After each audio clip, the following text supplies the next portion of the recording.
विधायक जी, दिव्यांग सशक्तिकरण द्वारा एक कितनी व्हील चेयर दिए गए, कितने कान की मशीनें दी गई, कुल टोटल कितना दिया गया? देखिए, पिछले साल की साइकिलें थी जी, तो आए ही लोग, क्योंकि इस टाइम उसके बाद दोबारा ये बुला के सबको दी गई तो समय के अनुसार। तो इस टाइम ऐसा है कि जितनी हमारी योजनाएं हैं दिव्यांग सशक्तिकरण विभाग द्वारा, तो उसमें साइकिल ही नहीं, सभी उपकरण उपलब्ध करा रहे हैं हम लोग। और आज 50 साइकिलों का ये वितरण यहाँ पर रखा गया था और 8 कान की मशीनें। तो बाकी अभी आगे फरवरी में रखेंगे। जी सर, फरवरी में 4 कैंप। फरवरी में 4 कैंप लगेंगे, जिसमें दिव्यांग जनों के टोटल जो यंत्र हैं, चाहे कान का हो या पैर का, हाथ का, जो भी बैसाखी से लेकर ट्राईसाइकिल से लेकर, उसमें कोई छूटेगा नहीं। सरकार की मंशा है कि दिव्यांग जनों को वो सम्मान मिले। अब ऑनलाइन कर दिया गया पेंशन के लिए, 1 महीने के अंदर उसको पेंशन कहीं जाने की जरूरत नहीं। यदि वो ऑनलाइन करता है, करने के बाद सीधे कागज लेके, और अब आमदनी की भी ज्यादा उसको तहसील में जाने की जरूरत नहीं है। वो हमसे या प्रधान से या कोई नगर पालिका चेयरमैन है उनसे अपनी मोहर लगा के ले जाता है, उसी स्वीकार कर लिया जाएगी और 1 महीने में उसको पेंशन देने का जो कार्य है सरकार ने किया है। यही के साथ मैं यही कहना चाहता हूँ कि हर दिव्यांगजन ये 100 कितनी 536 जो चयनित हुए पूरे देश में, उसमें अपना ब्लॉक पूर्णपुर एशिया का उसमें चयनित में आया। उसमें बहुत सुविधाएं, ढेर सारी सुविधाएं अब हम लोग देने का प्रयास करेंगे लोगों को।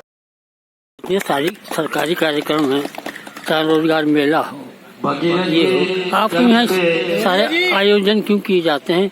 आपके प्रयास से या सरकार स्वतः कराती है? नहीं, सरकार की योजनाएं हैं और जो भी सरकारी कार्यक्रम हैं वो माननीय विधायक जी के प्रयास से होते हैं। और ये हमारा सौभाग्य है कि हमें इस के द्वारा समाज सेवा करने का अवसर मिलता है। और निश्चित रूप से हम अपने को सौभाग्यशाली मानते हैं कि जो सरकार की योजनाओं का हम अपने महाविद्यालय प्रांगण में क्रियान्वयन करा पाते हैं। और अभी जैसा कि माननीय विधायक जी ने बताया, ये पूरनपुर के लिए सौभाग्य की बात है कि पूरे देश में जो 536 ब्लॉक जो चयनित हुए थे, उसमें पूरनपुर जो एशिया का सबसे बड़ा ब्लॉक है उसको भी चयनित किया गया है। और उसमें किसी प्रकार के जो एक सीमा थी उसको भी हटा दिया गया। कितने भी लोगों को हम, चाहे विकलांग हो, चाहे साइकिल बांटनी हो, चाहे बैसाखी बांटनी हो, चाहे कान की मशीन बांटनी हो, हम बांट सकते हैं। और उसका केंद्र सरकार को बजट देना है। निश्चित रूप से इसके लिए सरकार बधाई की पात्र है, जो इस तरह की योजनाएं चला के विकलांगों के विकास के लिए निरंतर कार्य कर रहे हैं। मैं सुरेश कुमार मौर्य, जिला पिछड़ा वर्ग कल्याण अधिकारी हूं और प्रभारी दिव्यांगजन सशक्तिकरण अधिकारी हूं। मैं जुलाई में इसी महीने यहाँ पे ज्वाइन किया, जौनपुर से आया ट्रांसफर होके। तो मुझे बताया गया कि ये गन्ना कृषक डेयरी कॉलेज का बहुत सहयोग रहता है। अभी जैसे हम ट्राईसाइकिलें ब्लॉक पे रखवाते हैं तो वहाँ पे थोड़ा इशू रहता है, जगह का भी हाल में मीटिंग वगैरह होती रहती है। और दूसरी बात, आपका सहयोग हमको पता चला कि बराबर सहयोग होता है यहाँ पे। तो यहाँ पे रखने की जगह है। अभी 6 ट्राईसाइकिलें बच भी गई हैं तो यहाँ सुरक्षित रहेंगी। जैसे लाभार्थी आएंगे हम यहाँ पे भेज देंगे, उनको भी प्राप्त हो जाएगा। इसके अलावा जिले में कितने कार्यक्रम आप आयोजन करने जा रहे हैं? मैं विधानसभा वार कार्यक्रम कर रहा हूँ, जिससे इससे 2 फायदा है। दिव्यांगजनों को जिले पे जाने में दिक्कत होती है, तो मेरा प्रयास है कि वो अपने पास में ही उनको उपकरण मिल जाए। तो 4 विधानसभा वार, आज 3री विधानसभा है। अब सदर में माननीय मंत्री जी जिस दिन समय देंगे वहाँ भी वितरण हो जाएगा।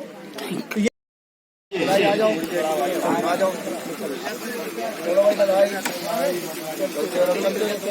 जय श्री राम।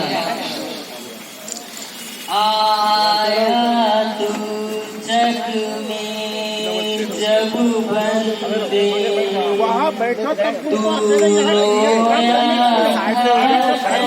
हंसता था जब तू जाई, जग रोए कुछ काम तू ऐसे। बढ़ो ना यार।